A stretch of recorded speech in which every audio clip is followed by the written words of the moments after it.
Damn it ఏమిటట ఊరేగుతాడట. ఇప్పుడు మనము zag falls చూసాం కదా, జాగ్ ఫాల్స్ నుంచి ఇప్పుడు మనము శృంగేరి వెళ్తున్నాం అనమాట. శృంగేరికి ఇక్కడ నుంచి 135 కిలోమీటర్స్ ఉంది.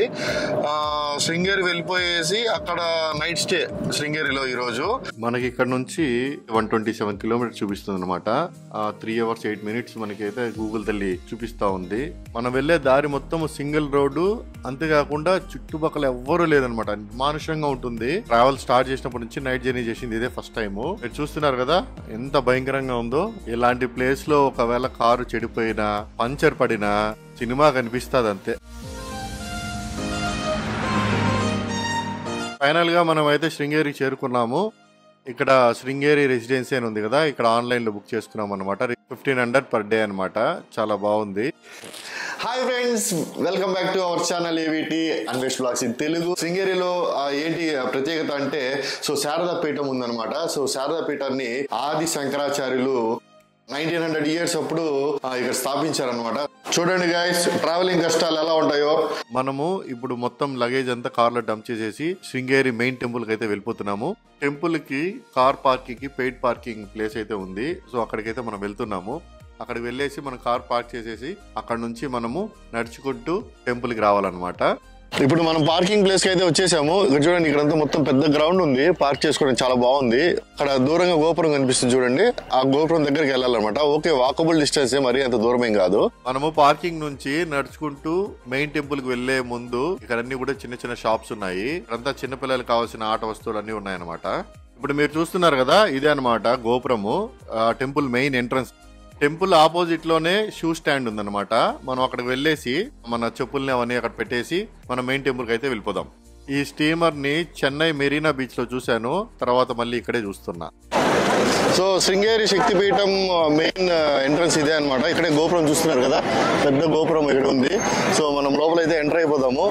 ఇక్కడ మీరు చూడొచ్చు, శ్రీ శ్రీ జగద్గురు శంకరాచార్య దక్షిణాంనాయ శ్రీ శారదా పీఠం శృంగేరి. ఇక్కడ మనం బోర్డు లో చూసామంటే జగద్గురు శ్రీ ఆది శంకరాచార్య అండ్ చతురాంనాయ పీఠంస్ అన్నమాట. ఈయన స్థాపించినటువంటి పీఠాలు ఎక్కడెక్కడ ఉన్నాయనేది ఇక్కడ మనకి బోర్డు లో అయితే మనకి తెలియజేశారు. మొదటిది దక్షిణాంనాయ శ్రీ శారదా శక్తి పీఠం శృంగేరిలో ఉంది. మనం అయితే ఇప్పుడు శృంగేరిలోనే ఉన్నాము. ఇంకొకటి పశ్చిమాంనాయ శ్రీ కాళికా పీఠం ద్వారకా గుజరాత్ లో ఉంది. ఇంకొకటి శ్రీ పూర్వాంనాయ శ్రీ గోవర్ధన పీఠం అన్నమాట, పూరి ఒడిశాలో ఉంది. ఇంకొకటి ఉత్తరాంనాయ శ్రీ పీఠం ఉత్తరాఖండ్ లో ఉందన్నమాట. అంతేకాకుండా సర్వజన పీఠము కాశ్మీర్ లో స్థాపించారు. మనమైతే ఇక్కడ ఉన్నాం, ఈ పీఠం దగ్గర ఉన్నాం ఇప్పుడు. ఇది జగద్గురు శ్రీ చంద్రశేఖర భారతి సభా మందిరం అనమాట. శ్రీ సరస్వతి దేవి చదువు తల్లి కాబట్టి చిన్నపిల్లలకు విద్యాభ్యాసం చేయడానికి ఈ చుట్టుపక్కల ఉన్న ప్రాంతం వాళ్ళందరూ కూడా ఇక్కడికి వచ్చి అక్షరాభ్యాసం చేపిస్తారన్నమాట వాళ్ళ పిల్లలకి. ఈ అక్షరాభ్యాస మందిరంలో మనం చూసామంటే ఇక్కడ ఉన్నటువంటి చరిత్రను మనకి ఫొటోస్ అన్ని కూడా ఇక్కడ చూపించారనమాట. అభ్యాసం మనం షూట్ చేసాం కదా, యాక్చువల్గా అక్కడ షూట్ చేయకూడదంట. అలానే మనం ముందుకు వచ్చామంటే ఇక్కడ మనకి కనిపిస్తుంది అనమాట సద్గురు శ్రీ నృసింహ భారతి యాగ మందిరం అనమాట. ఈ యాగ మందిరంలో మనం చూడొచ్చు పీఠాధిపతులు ఉన్నారు. వీరందరూ కూడా ఇక్కడ పీఠాధిపతులుగా చేసిన వారు అనమాట. ఈ టెంపుల్ యొక్క ఓవర్ వ్యూ చూసామంటే ఇలా కనిపిస్తుంది అనమాట. మనకి మెయిన్ టెంపుల్ ఇదే అనమాట. ఇక్కడనే మనకి అమ్మవారి దర్శనం ఇస్తారు. ఈ పక్కకే కనిపిస్తున్న ఆలయం పేరు విద్యాశంకరుల వారి ఆలయం అనమాట. ఇక్కడ మనము శివలింగాన్ని అయితే దర్శనం చేసుకోవచ్చు. ఇప్పుడైతే మనము దర్శనానికి వెళ్ళిపోదాము. క్యూ లైన్ లో వెళ్ళాలి. కెమెరాస్ నాట్ అలౌడ్ అని చెప్పేసి ఇక్కడ ఆల్రెడీ మెన్షన్ చేస్తున్నారు. ఇక్కడ ఒక ఫన్నీ ఇన్సిడెంట్ జరిగిందనమాట. అదేంటంటే, నేను ఎవరికి తెలియకుండా ఐఫోన్ లో షూట్ చేద్దామని చెప్పేసి ఆ కెమెరా ఆన్ చేసి జోబులో పెట్టుకొని షూట్ చేస్తున్నాను అనమాట. అది ఎందుకో తెలియదు, ఎలా ఆన్ అయిందో తెలియదు. కెమెరా ఫ్లాష్ లైట్ అయితే ఆన్ అయిపోయింది. నాకైతే చాలా భయం వేసింది. అప్పుడు అనిపించింది అనమాట, నిజంగా దేవుడు ఉన్నాడు రోయ్ అనేసి.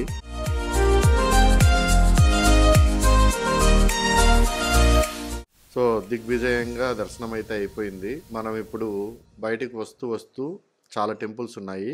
వాటిని కూడా ఒకసారి చూద్దాం. సో మనకి ఇక్కడ పక్కనే కనిపిస్తుంది కదా, ఇది వచ్చి శ్రీ ఆది శంకరాచార్య సన్నిధి అన్నమాట. శ్రీ ఆది శంకరాచార్య సన్నిధి పక్కకే మనకి శ్రీ తోరణ గణపతి సన్నిధి ఉంటుందన్నమాట. ఇక ఆలయ ఆవరణలోనే మనకి ఇక్కడ ఒక షాప్ కనిపిస్తుంది. ఇందులో మనకి గ్రంథాలు, స్ఫటికమాలలు, రుద్రాక్షలు, దేవుని ప్రతిమలు ఇక్కడ అమ్ముతూ ఉంటారన్నమాట.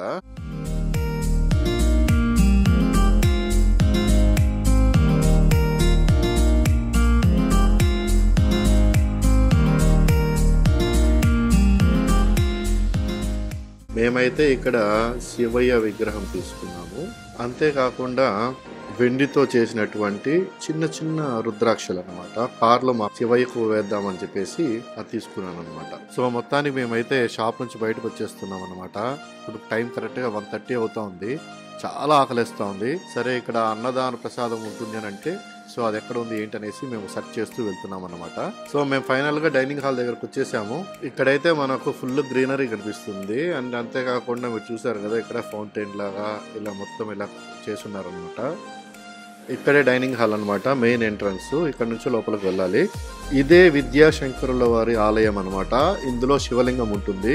ఒకసారి మనము ఈ ఆలయం మొత్తము ప్రదక్షిణ చేద్దాం, ఎలా ఉందో చూద్దాం. ఈ గుడి చాలా పురాతనమైనది, చూడడానికి చాలా ఓల్డ్ గా కనిపిస్తుంది. కానీ మనం డైరెక్ట్ గా వచ్చి చూసామంటే చాలా బ్యూటిఫుల్ గా కనిపిస్తుంది. లైఫ్ లో ఒక్కసారైనా ఇలాంటి శక్తి పీఠాలను దర్శనం చేసుకోవాలి. అయితే ఇక్కడ నుంచి వెళ్ళిపోతున్నాము. ఇక్కడ చూడాల్సినవన్నీ అయిపోయినాయి. నెక్స్ట్ డెస్టినేషన్ కి అయితే మనం వెళ్ళిపోతున్నాము. నెక్స్ట్ డెస్టినేషన్ ఎక్కడికి వెళ్తామన్నాము అనేసి నేను ఇప్పుడైతే మీకు కార్లో అయితే చెప్తాను. ఓకేనా? ఓకే ఫ్రెండ్స్, మనమైతే ఇప్పుడు శారదాపీఠాన్ని అయితే మనం ఎక్స్ప్లోర్ చేసేసాము. ఇప్పుడు మన దగ్గర ఉంది. సో ఇదైతే తీసుకున్నాను నేను ఇందాక అక్కడ షాపింగ్ చేస్తున్నప్పుడు. ఇక్కడ మనకు ఒక వంతెన కనిపిస్తుంది. ఆ వంతెన ఏంటంటే, మనము తుంగభద్ర డ్యామ్ని ఎక్స్ప్లోర్ చేసాం కదా, తుంగ భద్ర అనేది వేరు వేరు నదులు అనమాట. సో అవి రెండు కలిసి తుంగభద్ర డ్యామ్కి వస్తుంది. ఇప్పుడు ఇక్కడ మనం చూస్తున్నది వచ్చి తుంగా నది అనమాట. మనము వంతెన దాటి అటుపక్కకు వెళ్ళామంటే శ్రీ కాలభైరవ టెంపుల్ అనేది మనకు కనిపిస్తుంది అనమాట. శృంగేరి శారదాపీఠంని చూసేసుకొని ఇప్పుడు హొర్నాడుకి వెళ్తున్నాము. హొర్నాడులో అన్నపూర్ణేశ్వరి టెంపుల్ ఉంది. టెంపుల్ చూసేసుకున్న తర్వాత అక్కడ నుంచి చిక్మంగళూరు వెళ్ళిపోతాం అనమాట. సో చిక్మంగళూరు వెళ్ళిపోయి నైట్ అక్కడ హాల్ట్ చేస్తాము. రేపంతా చిక్మంగళూరులోనే మొత్తం ఎక్స్ప్లోర్ చేస్తాం అనమాట. అయితే ఇప్పుడైతే మనమైతే హొర్నాడుకి వెళ్ళిపోతున్నాం. ఇక్కడ నుంచి హొర్నాడు 45 కిలోమీటర్స్ ఉంది. 1 అవర్లో వెళ్ళిపోవచ్చు. Thank you for watching. Subscribe.